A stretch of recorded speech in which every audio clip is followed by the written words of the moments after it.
शिपुरा नाम का एक गांव था। उस गांव में कुआं ना होने की वजह से सभी गांव वाले नदी से ही पानी लाया करते थे।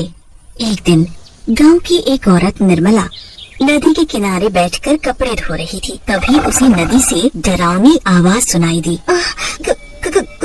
कौन है यहाँ जो मुझे डरा रहा है? अरे कौन है यहाँ?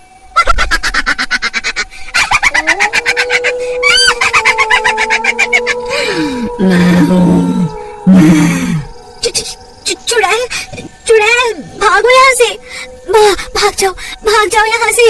निर्मला अपने कपड़े छोड़कर गांव में भाग जाती है। अरे वो गांव वालों, सुनो, उस नदी पर मत जाना, उस नदी में एक चुड़ैल है। अरे क्या बोल रही हो बहन? चुड़ैल नदी में? सुबह ही तो हम सभी औरतें उस नदी से पानी भरकर लाई हैं, तब तो कोई चुड़ैल हमें दिखाई नहीं दी। कहीं तुम नींद में तो नहीं हो? अरे तुम लोगों को मेरी बातों पर यकीन नहीं है ना, तो खुद ही जाकर देख लो। हाँ भाइयों, चलो तो जरा नदी पर, देखें कैसी चुड़ैल है। सभी गांव वाले नदी पर जाते हैं, पर वहाँ कोई चुड़ैल नहीं दिखती। अरे यहाँ तो कोई चुड़ैल मुड़ैल नहीं है, निर्मला को कोई वहम हुआ होगा। चलो चलो भाइयों, अपना अपना काम करें। गांव वालों को नदी पर कोई चुड़ैल नहीं दिखती। फिर सभी लोग वहाँ से चले जाते हैं। अगले दिन सुबह सुबह सभी नदी पर आते हैं। कोई पानी भरने आता है, कोई कपड़े धो रहा होता है, तो कोई उसमें नहा रहा होता है। चुड़ैल नदी के अंदर थी, तो वो ये सब देख रही थी। ये सभी गांव वाले फिर नदी पर आ गए। ये ऐसे नहीं मानेंगे, इनका कुछ न कुछ तो करना पड़ेगा। नदी पर जो कचरा पड़ा होता है, वो कचरा उठाकर आधी रात को चुड़ैल गांव वालों के घर पर फेंक आती है। अरे सत्यानाश हो उसका, जिसने मेरे घर पर ये कूड़ा फेंका। अरे कोई है? मेरे घर पे कूड़ा किसने फेंक दिया? देखो जी, किसी ने हमारे घर पर इतना सारा कचरा फेंक दिया है, भला बताओ। ये सब देखकर पारो और मुरली गांव वालों से लड़ने लगते हैं। जब रात को सभी गांव वाले सो जाते हैं, तो नदी वाली चुड़ैल फिर से गांव में आती है। जब वो चुड़ैल कूड़ा उठाकर लोगों के घरों पर फेंक रही होती है, तभी गांव का एक आदमी किशन लाल अपने घर की खिड़की से उस चुड़ैल को कूड़ा फेंकते हुए देख लेता है। हमारे गांव में चुड़ैल, पर ये चुड़ैल यहाँ क्या कर रही है? अच्छा, अब पता चला, ये चुड़ैल ही थी तो सभी के घरों पर कूड़ा कचरा डाल जाती है। हद हो गई अब तो, ये रोज रोज कौन कूड़ा कचरा डाल जाता है, कभी किसी के घर तो कभी किसी के। आज उसने मेरे घर पर कूड़ा डाला, ये इतनी हिम्मत, एक बार हाथ लग जाए छोड़ूंगा नहीं उसे। रुको रुको रुको, तुम सभी लोग लड़ना बंद करो। तुम सभी के घरों पर कूड़ा अपने गांव में किसी ने भी नहीं डाला। ये क्या बोल रहे हो तुम? मेरे घर पर किसी ने भी कूड़ा नहीं फेंका, तो किसने फेंका? जल्दी बताओ, जल्दी।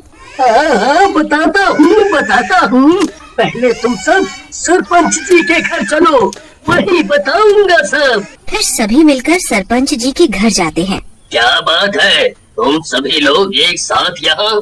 सरपंच जी, हमारे गांव में चुड़ैल है जो उस नदी के अंदर से आई थी। देखा, मैंने सच बोला था ना, उस नदी में चुड़ैल ही थी जिसे मैंने देखा था। उस नदी में एक चुड़ैल रहती है, मैंने खुद उसे देखा है गांव में। गांव में हमें तो कभी कोई चुड़ैल दिखाई नहीं दी। किशन लाल सभी गांव वालों को बताता है। आधी रात को जब मैं पानी पीने के लिए उठा, तो मेरी नजर खिड़की के बाहर गई, तो देखा एक चुड़ैल सभी के घरों पर कूड़ा फैला रही थी। पर मेरी समझ में ये नहीं आ रहा कि वो चुड़ैल ऐसा क्यों कर रही है।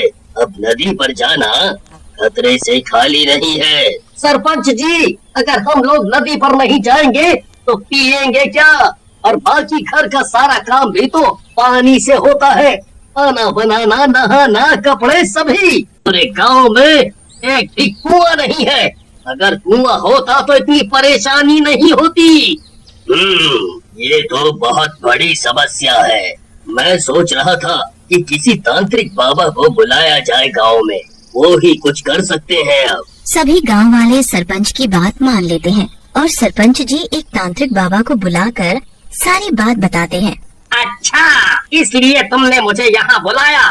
तुम चिंता मत करो, हम सब ठीक कर देंगे। अगर चाहते हो कि वो चुड़ैल नदी छोड़कर भाग जाए, उसके लिए हमें गांव के बीचों बीच बैठकर हवन करना पड़ेगा। हवन की सारी तैयारियां हो जाती हैं। तांत्रिक बाबा हवन करने के लिए बैठ जाते हैं और सारे गांव वाले आसपास खड़े होकर देखते हैं। तांत्रिक बाबा मंत्र पढ़ते हैं।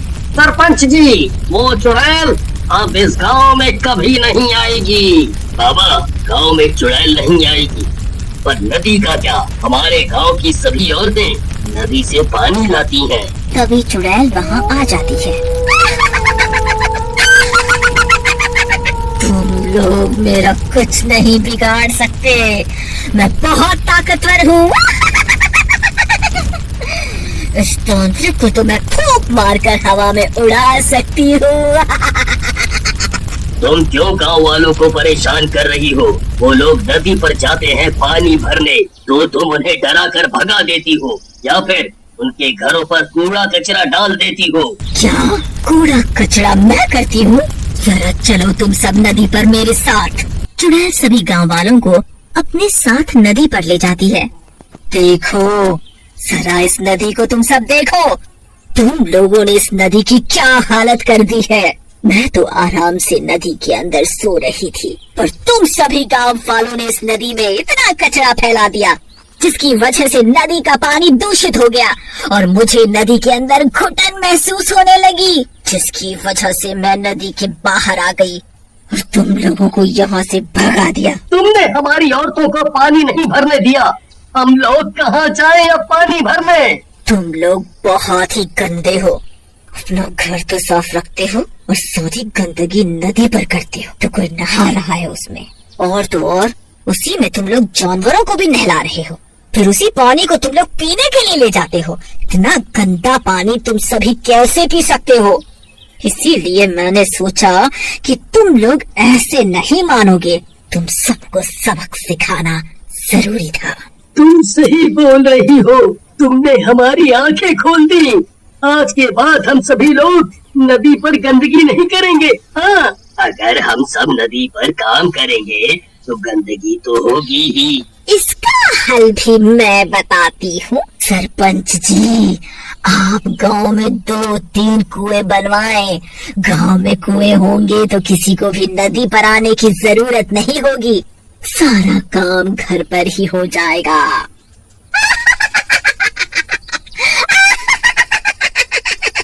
तुमने सही कहा, मैं कुएं जरूर बनवाऊंगा। तुम्हारा बहुत बहुत शुक्रिया। और चुड़ैल वहाँ से हमेशा हमेशा के लिए चली जाती है।